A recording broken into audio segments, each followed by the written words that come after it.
भी दिक्कत नहीं है। ठीक हम है। पीओके भी लेंगे, हम फिर से बांग्लादेश पर भी अरे राज फिर करेंगे। अखंड भारत फिर सोचेंगे। अभी भारत जितना है उसको पूरा बेहतर रखना है और अच्छा रखना है, बाकी पाकिस्तान खुद संभाले और बांग्लादेश खुद संभाले। लेकिन जब चीजें यहां तक आने लगे कि भारत के नक्शे पर वहां का हर पॉलिटिकल पार्टी थ्रेट करने लगे कि ये भी हमारा है, इधर तो आपके पास कुछ नहीं है, हमारा ही जरूरत पड़ेगी, तब शायद जरूरत पड़ती है। क्योंकि एक सांप को एक किसी अजगर को किसी बड़े साधु ने ये कहा कि तुम लोगों को काटना मत बंद कर दो तो सब ठीक हो जाएगा। कुछ दिनों बाद देखा वो एक घायल हालत में पड़ा हुआ था, तो साधु ने यही कहा कि मैंने तुमसे काटने को मना किया था, फुफकारने को तो मना नहीं किया था।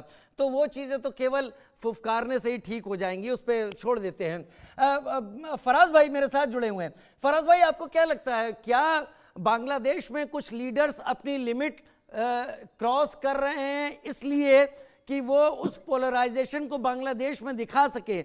मैं देखता हूं जैसा पाकिस्तान है, let's be fair, Pakistan anti India sentiments पर बना था। पाकिस्तान में अब भी अगर कोई बात होती है तो अचानक एंटी इंडिया सेंटिमेंट्स टॉप पर हो जाते हैं और सारी चीजें कहीं बहुत दब जाती हैं। वही बांग्लादेश में हो रहा है इस वक्त, एंटी इंडिया सेंटिमेंट्स बहुत उभारे जा रहे हैं। क्या मोहम्मद यूनुस इन चुनाव के बाद हट जाएंगे या फिर वो जमीन तैयार कर रहे हैं आगे कंटिन्यू करने की? आपका एनालिसिस क्या है फराज भाई? देखें, एक तो तारीख की थोड़ी सी दुरुस्तगी है कि पाकिस्तान एंटी इंडिया कॉन्सेप्ट के ऊपर नहीं बना था। इट वाज अंग्रेज़ छोड़ के जा रहे थे, टू नेशन थ्योरी थी। और हमारे जो कायदे आज़म मोहम्मद अली जिन्ना थे, उन्होंने सैयद अहमद ख़ान की टू नेशन थ्योरी, उसके बाद इकबाल का ख्वाब, और उसके बाद मुस्लिम्स का उन्होंने कहा था कि they are separate from Hindu nation. Faraz भाई, वही चीज मैं भी कह रहा हूं। उन्होंने ये कहा था कि हम कांग्रेस के साथ नहीं रह सकते, यहां पर मुसलमानों के लिए अलग होना चाहिए। वो एंटी इंडिया, क्योंकि तब तो पाकिस्तान था नहीं, तब केवल इंडिया था। बस वही मैं कह रहा था और कुछ नहीं। आप अपनी बात रखें, मैं काट नहीं रहा। जी जी, लेकिन उसके अंदर मैं एक चीज कहना चाहूंगा कि देखिए, हमने पिछले 2 दिन में देखा कि एक स्टूडेंट लीडर जिसने पिछले साल प्रो डेमोक्रेसी जो प्रोटेस्ट था उसको लीड किया, शरीफ उस्मान हादी, वो ढाका मस्जिद से निकलते हैं और उनको कत्ल कर दिया जाता है, और फिर ये एक मैसिव प्रोटेस्ट जो है वो इरप्ट होता है। अब ये जो हादी थे, अब इन्होंने ना सिर्फ एंटी गवर्नमेंट और प्रो डेमोक्रेसी प्रोटेस्ट लीड किया लास्ट ईयर, ये काफी मकबूल तरीन थे, उन्होंने फरवरी के अंदर इलेक्शन भी लड़ना था। अभी इलेक्शन से पहले दिसंबर के अंदर उनकी हत्या हो जाना, उनका कत्ल हो जाना, मुसलमान थे, मस्जिद से निकल के नमाज पढ़ के बाहर आ रहे थे, और उन्होंने एंटी इंडिया स्टेटमेंट्स भी बहुत दिए थे, ये भी मुझे पता है। तो उससे उससे उससे अगर हम उसको एनालिसिस करें कि एक एंटी इंडिया बंगाली लीडर हत्या हो जाएगी, को वही कत्ल कर दिया जाता है, वह दिन दूर नहीं है। नहीं, उनको सुन लेता हूं, मैं सुन रहा हूं। फराज, आप बोलते रहे, मैं आपको सुन रहा हूं। जी, तो मैं कह रहा था कि अगर एक मुस्लिम लीडर, जो बंगाली लीडर है, जो मुस्लिम है, उनको अगर मस्जिद से निकलते हुए बाहर, जो मकबूल भी है और जिनकी पार्टी जो स्टूडेंट वाली पार्टी है, वो जीतने की चांसेस भी उसके बहुत ज्यादा है, अगर उनको कत्ल कर दिया जाता है और वो एंटी इंडिया है, तो इससे ये साबित होता है कि इंडिया की जो एजेंसी है उसने उनको गालिबन कत्ल कराया होगा ताकि इंतशार बांग्लादेश के अंदर फैले। नहीं, ये एक ऑप्शन सोचा जा सकता है, ये एक ऑप्शन साबित नहीं होता इससे। ये सोचा जा सकता है कहीं बहुत ख्वाबों में कि ये होगा, मैं उससे इनकार नहीं कर रहा, ये लोग सोच सकते हैं। लेकिन क्या इलेक्शन के पहले ऐसी चीज होना और पूरी तरह से शेख हसीना को बाहर करना, क्या सोच हो सकती है? देखिए, फिलहाल तो मफरूजे ही है ना। फिलहाल तो हम तो डॉट्स कनेक्ट करने की कोशिश कर रहे हैं ना। मैं बांग्लादेश में मौजूद हूं ना, आप बांग्लादेश में मौजूद हैं। हम तो हालात के हिसाब से डॉट्स कनेक्ट कर रहे हैं कि क्यों ऐसा हो रहा है, कौन करवाना चाह रहा है, और इंस्टेबिलिटी से बांग्लादेश के अंदर किसको फायदा होता है।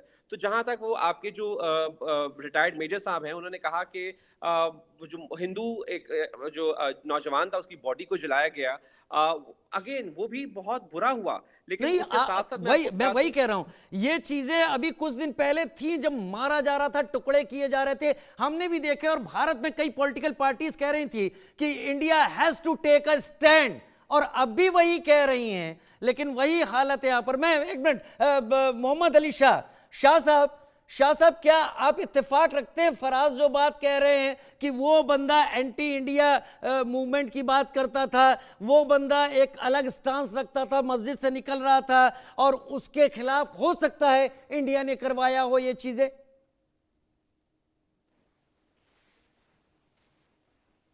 शाह साहब, आपकी आवाज नहीं आ पा रही है, पता नहीं क्या बात हो रहा है। लगता है टेक्नोलॉजी हमको ही दगा दे रही है यहां रहते हुए। अनम्यूट करके देखें। मोहम्मद अली शाह साहब, आपकी आवाज नहीं आ रही, लगता है आप बेसमेंट में हैं, मुझे लगता है।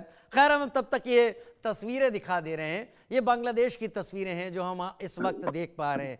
वहां प्रोटेस्ट हो रहे हैं। 7 से 8% के बीच में वो माइनॉरिटी रह गई है जो 1971 में बांग्लादेश, पूरी पाकिस्तान, ईस्ट पाकिस्तान से बांग्लादेश बनने के दौर में 28% की आबादी थी। वो अब 7 से 8% की आबादी वहां पर है। और उस दौरान जो कुछ भी वहां हो रहा है वो एक इशारा तो दे रहा है। आचार्य शैलेश, आपको लगता है ये चीजें खत्म होंगी या अभी और मर्डर ऐसे देखने को मिल सकते हैं? हालांकि बहुत ज्यादा प्रोटेस्ट वहां हो रहा है। बिल्कुल, मैं तो भविष्यवाणी करता हूं कि वहां के प्रधानमंत्री की भी हत्या होगी। ऐसे ही आप देखिएगा, जिस तरह से हिंदुओं के ऊपर बर्बरता पूर्वक कत्लेआम किया जा रहा है, जिस तरह हिंदुओं के ऊपर अत्याचार हो रहा है, हिंदू बहनों के ऊपर, बेटियों के ऊपर, माताओं के ऊपर, आने वाले समय यूनुस को भी उनके प्रधानमंत्री आवास में ही लोग हत्या उनकी करेंगे। यह निश्चित तौर पर होगा और आने वाला हालात बहुत खराब होगा बांग्लादेश का। मैंने तो आपको भविष्यवाणी भी कर दिया, 2026 में पाकिस्तान के 3 टुकड़े होंगे और बांग्लादेश तबाही में होगा। लास्ट में हमें ऐसा लगता है, जो मेरा कैलकुलेशन है, कि वहां शेख हसीना की फिर से वापसी होगी। फराज, क्या आपको लगता है कि अवामी लीग के सपोर्टर अभी भी बांग्लादेश में ऐसी तादाद में हैं कि अगर शेख हसीना को इंटरनेशनल प्रेशर के चलते, जैसे उनको अभी इलेक्शन में साइडलाइन कर दिया गया है, उनकी पार्टी को वहां पर हिस्सा लेने का मौका दिया जाता है, तो वो वहां पर उम्मीदों से परे जाकर रिजल्ट सामने ला सकते हैं? फराज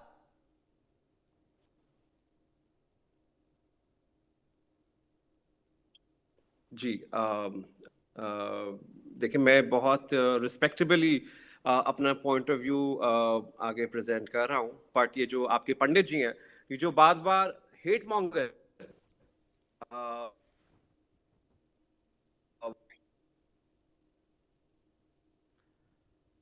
आपकी भी आवाज नहीं आएगी। आपकी भी अब आवाज कट गई है, माफी के साथ। और दुनिया जानती है कि आप लोग नफरती लोग हैं, आप लोग बांग्लादेश के अंदर नफरत पैदा किए हैं, जिसकी इनकी अपनी स्टेटमेंट नहीं, मुझे लगता है अगर आपको मेरी आवाज आ रही है फराज भाई, आपकी भी आवाज बहुत कट रही है इस वक्त। आने वाला समय पाकिस्तान के लिए और बहुत बांग्लादेश के लिए नेटवर्क की कुछ प्रॉब्लम चल रही है, मैं माफी चाहता हूं।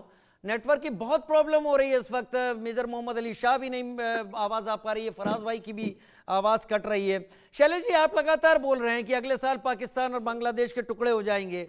क्यों हो जाएंगे? आपको क्यों लगता है ऐसा? आपने क्या पढ़ा, कहां देखा, मुझे कैसे जाना? लग रहा है बांग्लादेश 2 टुकड़े और पाकिस्तान 3 टुकड़े होगा। क्यों? आने वाला समय में कोई वजह आपको लगती है?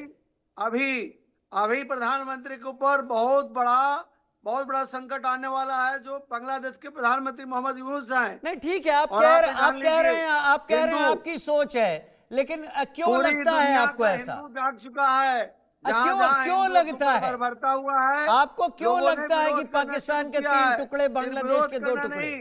आपने देखा कैसे इस्कॉन मंदिर में जिस तरह से वहां के इस्लामिक लोगों ने बर्बरता किया, बाद में उन्हें क्या मुंह की खानी पड़ी, आप देख लीजिएगा। राजीव जी, आने वाला समय पाकिस्तान के लिए और बांग्लादेश के लिए बहुत ही कष्टकारक है। एक तो इन्हें कटोरा दिया जाएगा जो भीख मांगने के लिए, कभी यूनेस्को में भीख मांगेंगे, कभी अमेरिका के पास भीख मांगेंगे, कभी टर्की के पास मांगेंगे भीख, और दूसरा